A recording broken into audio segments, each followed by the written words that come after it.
Hey, what's going on? Earthcat Mushrooms coming back with another video. This is actually the last video in this series where we kind of tie everything together. We've talked about a lot of stuff. We've talked about making grain, what they're supposed to look like. We've talked about building Monotub, talked about the liner, and we talked about our bulk substrate and how to do that. Now what we're going to do is mix it all together. So basically we're going to take our grain spawn, put it into take our grain spawn and bulk substrate, both of those getting mixed into the monotub. That's where everything's going to colonize and eventually start fruiting mushrooms. So what you need to get started, just need isopropyl alcohol. I put mine in a spray bottle, make it easy. Just a kitchen knife. I'll show you what that's for in a minute. The grain spawn, I had 2 jars, fully colonized grain spawn. Beautiful white mycelium in here. We have our monotub, has all our filter patches on it. Got the gasket, of course, and then I made a liner for it already. The bulk substrate's in here. This is coconut coir and vermiculite, water. It's all mixed together. Made it last night. It's actually still warm already. So I've already sanitized everything. You don't have to go overboard with the sanitization and doing this in front of a flow hood. There's literally no chance of contamination. As long as all your grain is fully colonized.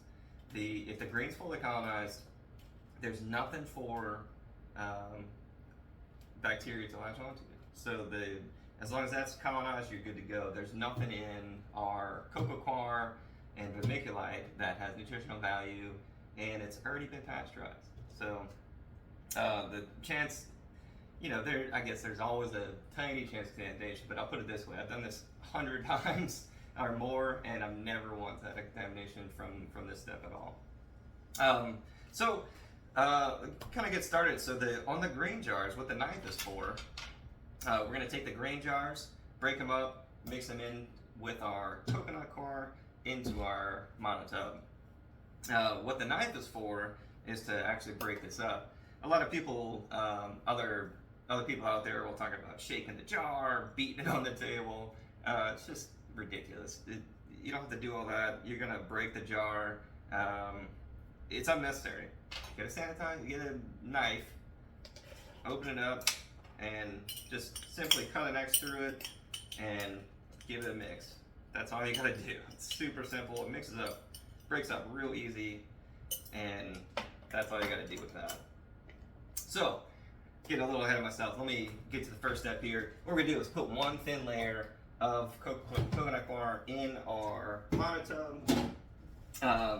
It doesn't have to be, there's no real measurements here. Just put enough to mix in with a grain jar. Eventually you're gonna fill up to the filter patches, so it's nothing's that imperative as far as like measurements and everything else goes. So take your first jar, and just like I said, I usually cut an X, mix it up, dump it right in. What we're going to do with this is break it up. If there's any big chunks, we'll break those up with my hand. But what I use in these jars is rye grain, and what I have been doing lately has been half rye grain and half birdseed. Take the what I do is take the birdseed, put half in there in a pot, and then take half of my rye grain and mix it up. It just gives you a lot more surface area to work with. They break up a lot easier, and I just think it works better. So once you pour that in there and you have all your clumps broken up, what I do is I'll take my hand like this, my fingers, and just mix it all in, all throughout every bit of this cocoa coir. That way you have every little bit is inoculated and it'll colonize super quick.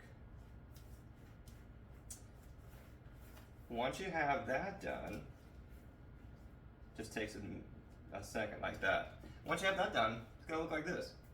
Then you'll get some more coconut coir. And one thing I will say, as far as contamination goes, this has 3 this has enough cocoa in it to make 3 of these. So what you do want to do is keep track of which hand you're using, because if you're using a different type of mushroom every time, that will potentially, if you're, that's going to put mycelium in here, and then you'll potentially have other mushrooms growing in your next batch.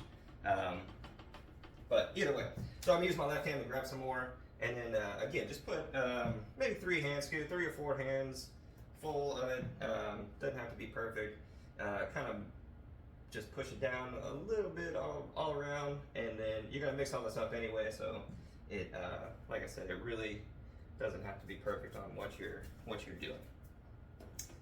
Take the next one,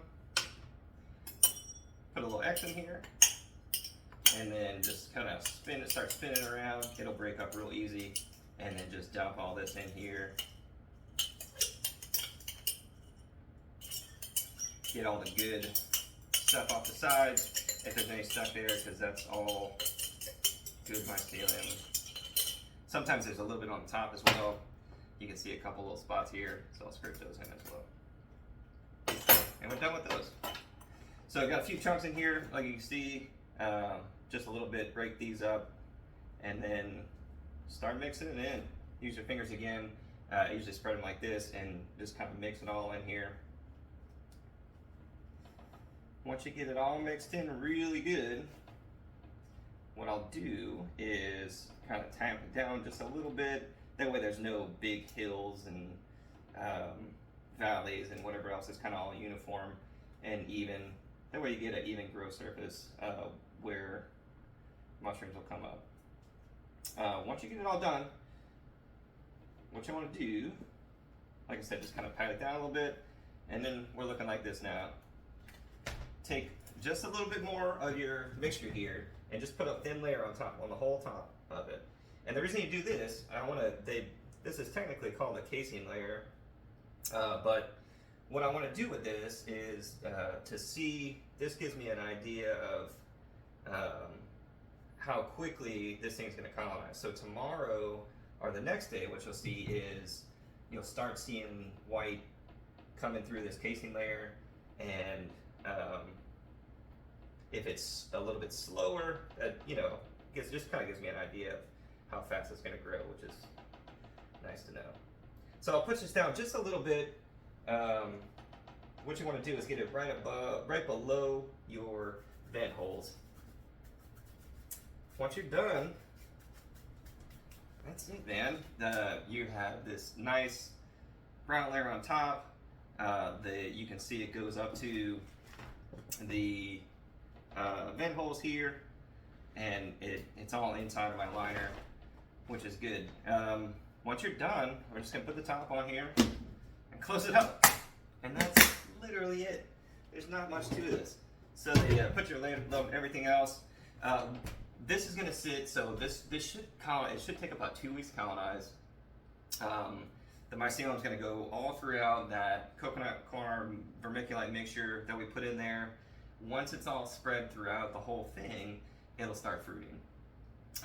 Generally speaking, I've gotten 3, I usually get 3, sometimes I get 4 flushes of mushrooms. So that the flushes, so you'll take the first one off, and then let it go again.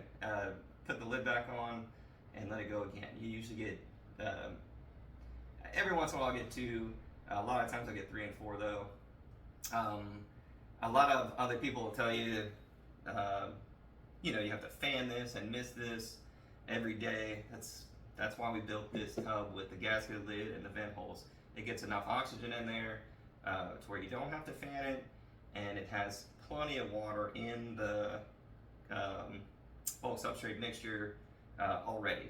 You can already see, I don't know if you can see on the camera, but it's already actually fogging up because this was still a little bit warm from last night. So this is going to be an awesome tub. What I'm going to do in the next couple videos is show you how what has happened since we put this in here. I have some other tubs that are kind of further along, so that'll be on the next video as kind of show you the differences on how they're growing, little things to look out for. if anything, and we'll get to that next. So anyway, if you like this video, give us a thumbs up, give us a like, subscribe. If you have any questions, please let me know.